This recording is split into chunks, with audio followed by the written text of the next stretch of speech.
جميعا. راية فضيح الرابط محمود بين الكل يعرفني، فلسطينية، مصري الهوى، عربي الانتماء.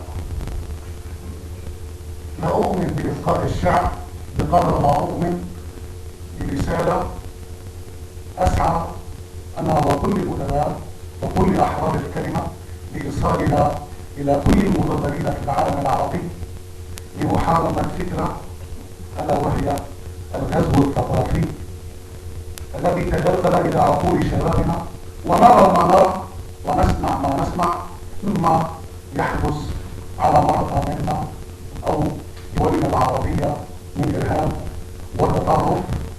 هدفه هو إيصال فكرة بشعوب الغرب بأننا أناس متطرفين لإعادة سيطرة الغرب والدول ذات الطابع الاستعماري على عالمنا العربي.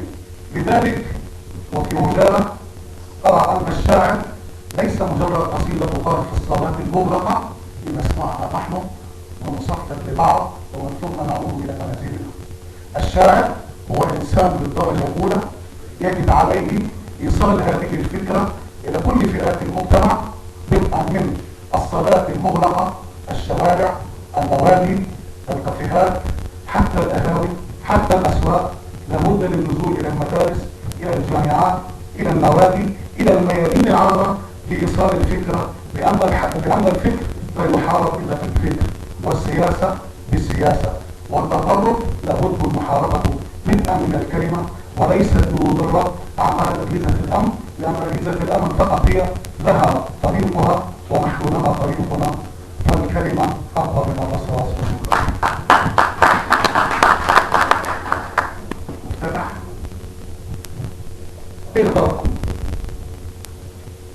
حطم قيودك وانطلق، فجر براكين اللهب، ازرع بطون العز فينا، فالقدس أرهق التعب ما عاد ينفعها الصراخ أو حتى صيحات الشجر. قصيدة فوق هامات الكلام. مللنا درب التائهين، مللنا ظلم الحاقدين، مللنا قهر الأقربين، مللنا زيف الزائفين، مللنا من شعارات العروبة ومن ذلك الشيخ اللعين، وفتوة بذبح العابدين الساجدين السائلين الحالمين الثائرين النائمين. مللنا من بيع الكلام من هنا ومن هناك، وجراحنا تزداد من حين لحين. مللنا من صمتكم، من ضعفكم، من خوفكم، من جبن قرب عمركم، وهل نصبح الصامتين.